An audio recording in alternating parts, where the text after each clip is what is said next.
Can you guys hear me? Okay, great. It's great to see you guys. We are grateful that the Speaker of the House has decided to continue this tradition of the fireside chat here at the House Republican Conference here in Doral.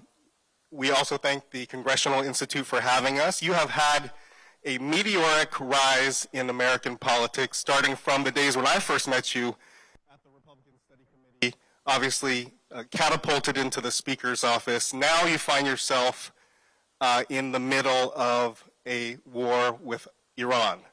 The President yesterday addressed the House Republicans.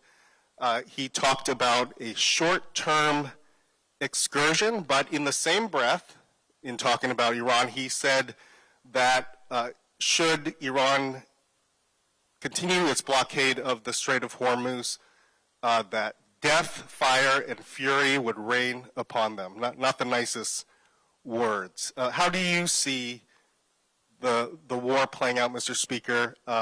Is this a short-term excursion, or is this something that's going to be a much more prolonged campaign? Well, I can tell you that from all the briefings that I've gotten inside the SCIF, in the Situation Room and elsewhere, they're giving the same information essentially that they're saying publicly, and that is that this was a limited operation, an excursion. I don't call it a war. We've not declared war. This was an operation limited in scope and time, entirely consistent, not only with the Constitution, but within the tradition of previous presidents in recent years, in our lifetimes, Scott. This is how it's been done. I'm apt to note Barack Obama's excursions, right, into Libya for 7 long months, dropping bombs, and no Democrat in Congress ever said that he needed authorization for that. But what my understanding was, from all the briefings that I got, that this was limited in scope to the mission. That has been well articulated by the President and Secretary of War, Secretary of State, that we had to take out the capability of their ballistic missiles. They were producing them at a rapid rate in Iran, at a scale and a scope that was too quick for our allies in the region to keep up.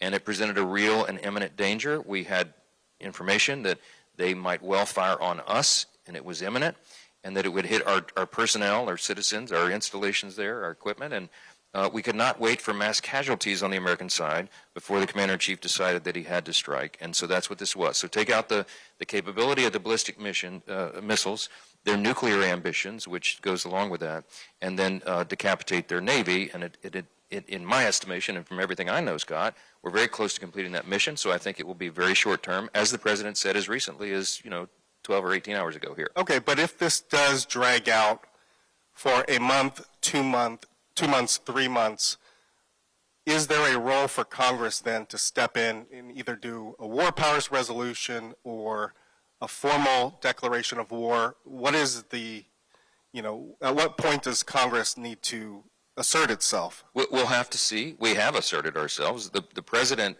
up to this moment, and his administration have complied in every way with every provision of law. They have informed us both before, after, and during the operation. We've been in almost constant contact about it. They're keeping Congress apprised, which is the legal obligation. If it comes to a declaration of war, then Congress would step in and act and exercise its authority. But we all know that that has not happened in many decades, in spite of the various excursions that we've been involved in. This Commander-in-Chief desires peace. He's demonstrated that on the world stage. He's ended 8 wars, as he always reminds us, and he's trying to end the others. But this was a situation with an avowed enemy of the United States that had killed American citizens, presenting imminent harm to our troops and personnel and citizens, and the President acted accordingly to protect America's interest, and I think that's appropriate.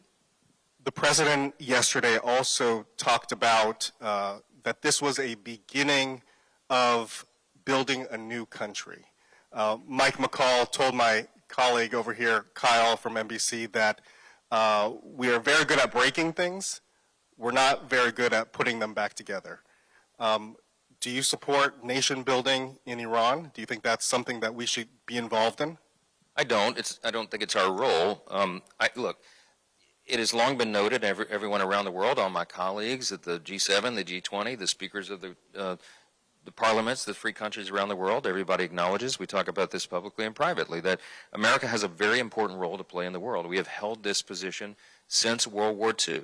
Ronald Reagan used to quote Pope Pius, I think the 12th, who said, "The leadership of the free world was placed upon the shoulders of the United States of America after World War II. It is not a position that we sought or asked for, but that's how it developed." And we emerged as a superpower, and we are the good guys. We are the defenders of freedom and liberty, and freedom-loving people all around the world benefit from a strong America. These are undisputed objective facts.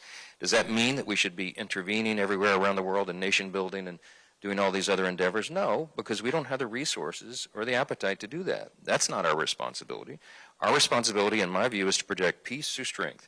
The capability that we have is unmatched on the globe. We have the greatest military in the history of mankind, far superior to our adversaries, as demonstrated every day. We can project force better than anyone around the world, but we carry that weight and that responsibility very carefully. And I don't think that a regime change in Iran, if it happened and is in the process of happening, that's a great thing for the people there. They've lived under a tyrannical terrorist regime, and maybe they get a taste of freedom, but they need to rise up, as the president has tried to encourage, and they need to take that opportunity, and they need to secure that for themselves. I'm sure that there are friends and allies around the world who will help in some ways, but it is not America's responsibility to do that.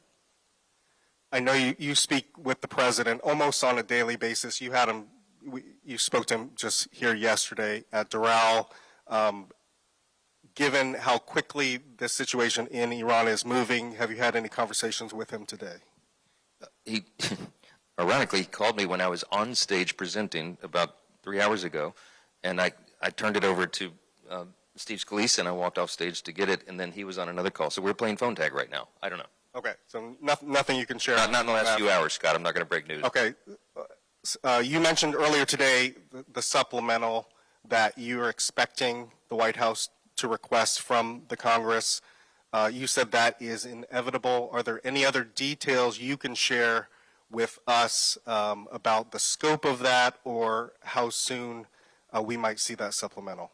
Well, it was not a surprise, because I'm sure most in the press corps understood that we were anticipating another supplemental, and had been for some time. We don't know the scope of it yet. We don't know how the operation, the mission in Iran, will affect that. We're still, we're 10 days into the operation, so it's a little early yet. But the Secretary of War and the Secretary of State and the President know that. We're anticipating that, and we need to all work together with that request and make sure that we are fully funding the military, because it's a dangerous moment. Is that $50 billion amount that we've heard thrown out there, is that in the ballpark of what you're hearing? I don't know. It'd be a hypothetical. I don't want to, it'd be conjecture on my part. I'm not even sure really where that number came from, but we'll have to see. It's a very precise thing. We don't just come up with arbitrary numbers. We have to count. We have to see exactly what's needed. Our appropriators do a great job in that space. And, we're the team that is trying to make government work more efficiently and effectively for the people, but a fully and well-funded military is a core principle and important priority for us, because we have to maintain the safety and security of the people. At the State of the Union, the President, remember, asked the now famous question, please stand and applaud if you think the number one job of the federal government is to protect American citizens and not illegal aliens. And, of course, all the Republicans applauded and the Democrats sat awkwardly for over a minute. But at least that's our priority. Okay, I got one more Iran question for you, and then we'll move on to the agenda, which I assume is what you want to talk about. Sources have told NBC, The Washington Post, and others that Russia has been providing intelligence to Iran about the location of U.S. forces. Obviously, that sounds very serious. As a member of a Gang of 8, are you aware that this is in fact happening, and what do you think the response should be by the United States? We've not had a gathering of the Gang of 8 since, I think, maybe a few days after the operation began. So that was new information when it came out yesterday, and I'm here and have not been in the skiff for a confidential briefing. But the President commented yesterday, if indeed Russia is helping them, they're not doing a very good job. And so we'll leave it at that. It would be a very serious thing if Russia were intervening in that way. I hope that it is not true. But we'll have to see how that develops. I'm not sure. Do you think that additional or tougher Russia sanctions should be looked at in a more serious way? Yes, I've been an advocate for strong sanctions on Russia for a long time, and we were, frankly, Congress had not moved yet because we were allowing the administration the latitude they needed to have negotiations and try to end the war in Ukraine. But certainly, if there's a new and provocative action like this, that would probably be something that the Congress would be very interested in acting upon. I think we have to make it so painful for Vladimir Putin that he finally puts down the weapons, and it may take some time yet for that to happen. Okay. Let's switch gears to reconciliation. Obviously, you guys are here talking about your legislative agenda for the year, your campaign strategy for 2026. For the record, I did not doubt you when you said you could get reconciliation done by the 4th of July. But I will say that there's a lot of us in this room here who are skeptical that you can do a reconciliation 2 this year. And another person that's very skeptical is Jason Smith, your Ways and Means chairman, who was instrumental in reconciliation 1. He said just a few minutes ago outside, he said, I would love to do a reconciliation 2. I would also love to look like Brad Pitt. So I'm a little more optimistic than Jason Smith, as normal, my good brother, and he holds an important role as the chair of Ways and Means. But I've encouraged him, as I've encouraged all of our colleagues.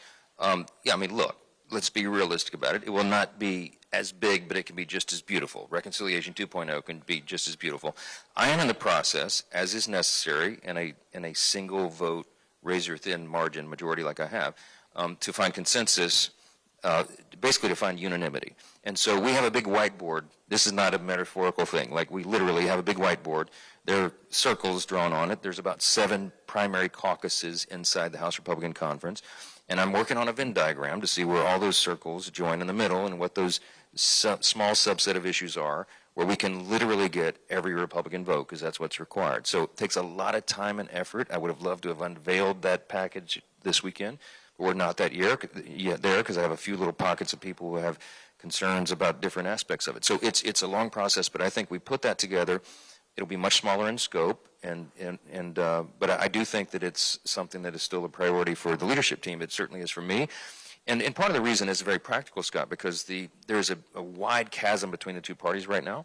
The Democrats are in no mood to do anything, even if it's completely, in the good of the country, because their polling tells them they're not fighting Trump enough, as absurd as that sounds. So, by way of example, they're keeping the Department of Homeland Security closed right now at this very dangerous moment where we have active terrorist threats and activities around the country, and they're willing to play politics with that. And it doesn't bode well for bipartisan legislation going forward. So I'm a realist. I understand really the only tool we have in the toolbox to do something that's very important, the Democrats may not be willing to go along with, even if it benefits every single American citizen. I don't think they'll do it. And so we can't take reconciliation off the table. We may have to use that. But do you have, a year ago, we were here and you unveiled the contours of what reconciliation 1 would look like. Do you have the contours after having these discussions, these closed-door sessions with your members? Do you have any contours I do. of what that looks like? I've got, using my football metaphor, I had in the playbook, I've got 3 pages of potential pieces that can fit in Reconciliation 2.0. And what I'm working to do right now is whittle that list down. I'm eliminating, by process of elimination, some of the provisions that we don't have 100% buy-in on in an election year. It's kind of dicey sometimes. But great policy, great ideas, and I'm convinced that we can get a small handful of those issues that we can run through and make a really meaningful contribution, because our number 1 objective for the remainder of the year, top priority, is to continue to work with President Trump and the administration to reduce the cost of living for hardworking American families. It's very simple mission set, and there's several things we can do in reconciliation to achieve that objective. And that's one of the focuses that I have going forward.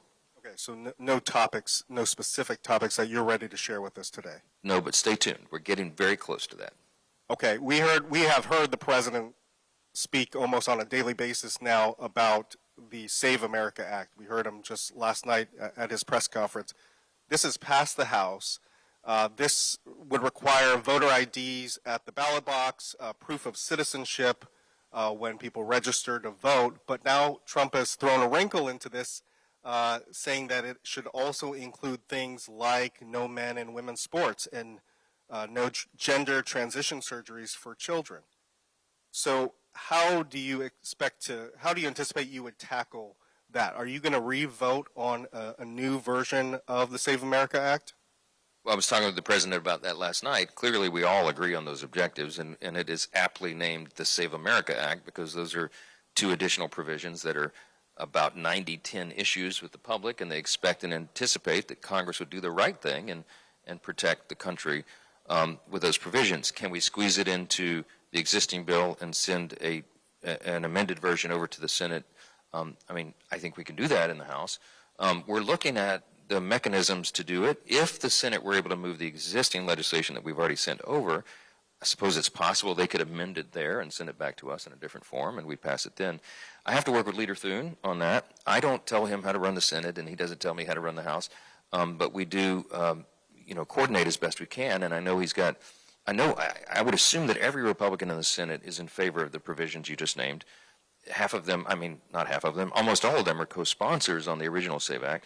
I think they could get it done. They just need Democrat votes, or they have to go down the road of the talking filibuster, and there are real challenges to both of those things, so we're certainly have our fingers crossed they can get it done. I think Leader Thune did say that he thought you should take it up again and re-vote. Did he say that? I believe he did.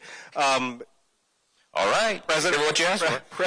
President Trump has said that if Congress can't send him the Save America Act to his desk, then he's not going to sign anything else into law. Is this the end of legislating for this cycle as we know it?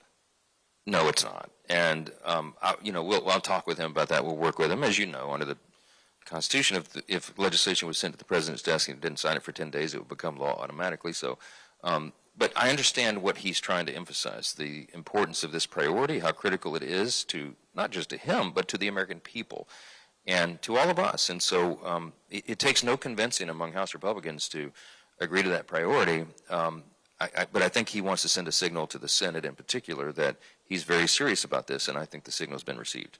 Okay.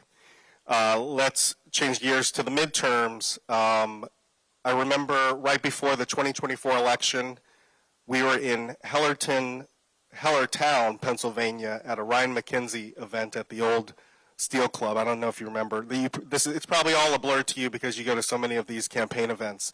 But at that event, you told me that you were going to win the House, the Senate, and the White House. And that turned out to be true. And you said the way that you were going to do it was through this new coalition that the Republicans were building, which included winning more Hispanic votes, more black votes, more Jewish votes, and union workers. But now we are seeing certainly Hispanic voters after this ICE raid campaign by the Trump administration. We are seeing some of those Hispanic voters turning against Trump. I think there was an NBC poll that showed that only 1/3 of Latino voters now support the president, down from 46%. So my question is, in order for you guys, you said you're going to defy the odds, defy history, and keep the majority, but how do you go about doing that? Do you somehow preserve that coalition that you had built, or do you see a new coalition forming? No, listen, we had a huge demographic shift in the 2024 election, as you referenced, and all those groups and others who came into the Republican Party, not reluctantly, but they came with hopeful anticipation. Two reasons for that. We were presenting common sense solutions to the challenges they were facing, and the Democrat Party left them behind. As I say all the time, I said earlier this morning, this is not your father's Democratic Party. They do not resemble what a generation ago they did. Their platforms are radically different now, and they're most of them are avowed socialist or Marxist, and they're going too far left. So all those people we can hold and have a durable governing common sense majority for their foreseeable future. We got a little hiccup with some of the Hispanic and Latino voters for certain, because some of the immigration enforcement was viewed to be overzealous, and everybody can describe it differently. But here's the good news: we're in a course correction mode right now. We're going to have a new Secretary of Homeland Security. Mark Wayne Mullen is going to be do a great job in that role. I'm sure that he'll be confirmed by the Senate. He's a thoughtful guy. He'll bring a thoughtful approach. You have somebody like Tom Homan, who has 40 years experience in the field and was decorated by former Democrat presidents for his acumen and expertise, and he went into Minneapolis and brought calm to the chaos there. That's what you're going to see. And I think that the Hispanic and Latino voters who came to us came for a number of reasons. They were very animated about the open border and all the negative secondary effects that came from that, but they also concerned about the cost of living and the lack of jobs and all these other things that everyone's concerned about. So we have a great record to run on, Scott. The reason we're going to win the midterms, the reason we're going to defy history and do it, is because a number of factors. I have a very boring 90-minute slideshow that I could show you this morning, show you all the reasons we're going to win. But we have great candidates. We have a fundraising advantage right now. We have much better policy and a strong record to run on. And all these demographics of people are going to feel the positive effects of that. We're anticipating extraordinary economic growth going into this year in the midterms. All boats will rise. Salaries and wages will go up. You have bigger tax refunds and bigger paychecks, and the average family, $10,000 more money in their pocket because of Republican policies. I think these people will see that we did what we said we were going to do. We calmed down the immigration enforcement concern. We uphold the rule of law, but we do it in a way that honors the dignity of everyone, and they'll understand that our party is with them, cares about them, and this is the permanent home where they should be.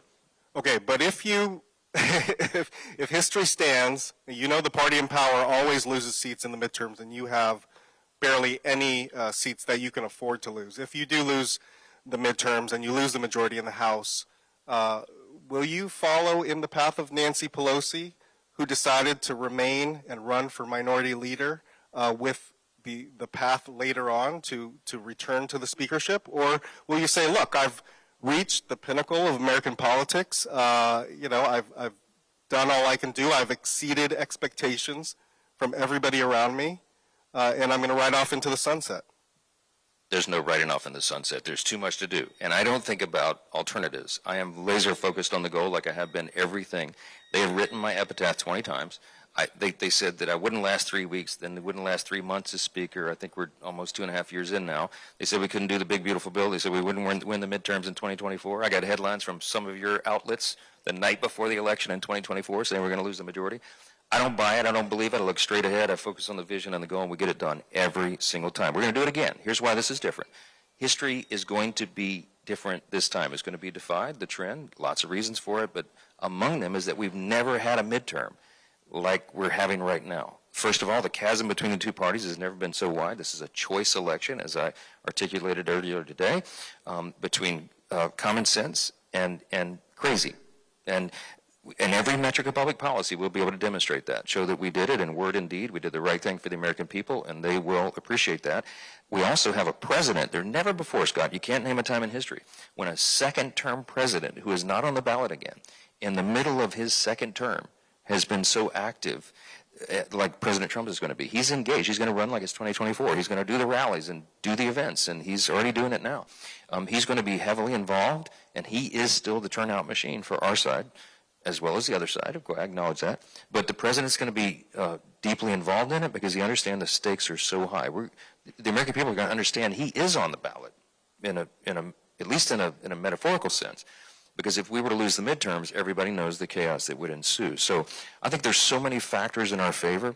I think the energy and excitement is going to be on our side. I can't wait for the midterm convention that we're going to have before early voting starts in the fall, where we parade all of our stars across the stage and we talk about all the great things we've done for the American people.